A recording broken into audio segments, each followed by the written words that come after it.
hardest hit by last month's flooding. Good evening, everyone, and thank you for joining us. Yeah, the cleaning has just begun for a lot of people who were hit very hard by the flooding. Many farmers are looking to the future, trying to figure out what's next. Channel 8 Eyewitness News reporter Alden German went back up north to see how the cleanup is going. This used to be fertile farmland, but the historic flooding back in March has since decimated much of it. Now, a month later, residents are beginning to go down their long list of items on the path to recovery. It's just devastating. I mean, just look at the sand and the silt. What do you do with it? It basically makes our ground worthless. Here in Nance County and other regions of rural Nebraska, the cleanup from the historic flooding is still underway. In many locations, countless tons of sand have been deposited by the floodwaters, turning once fertile farmland into effectively beaches without an ocean.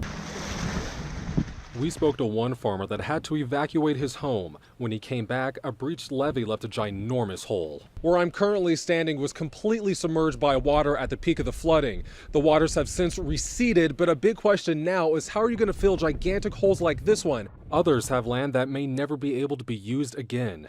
Basically, on this ground, it's basically, we can't do anything with it. I was hoping to have some fences left and stuff, but as it turned out, there's not any fences left down here. This entire area used to be open pasture land, but since the flooding, it's become virtually useless. Now what used to be open field for grazing cattle is nothing more but a wasteland buried underneath 4 to 5 feet of sand.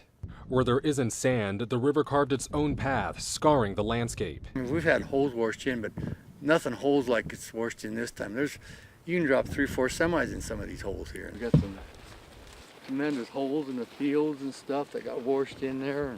Standing in what's now virtually a desert, Rodney can't help but see ghost images of the past when he and this land was in its prime.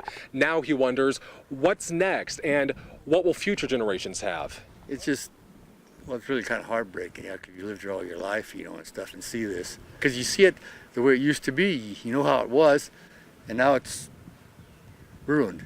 This breach in the Loop River Canal levee was one of the many flashpoints that led to the devastation in the region. The cleanup will take years and cost millions of dollars, but the residents here want to be sure that their story continues to be told.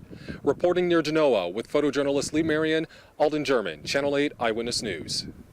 Wow, quite the sight up there.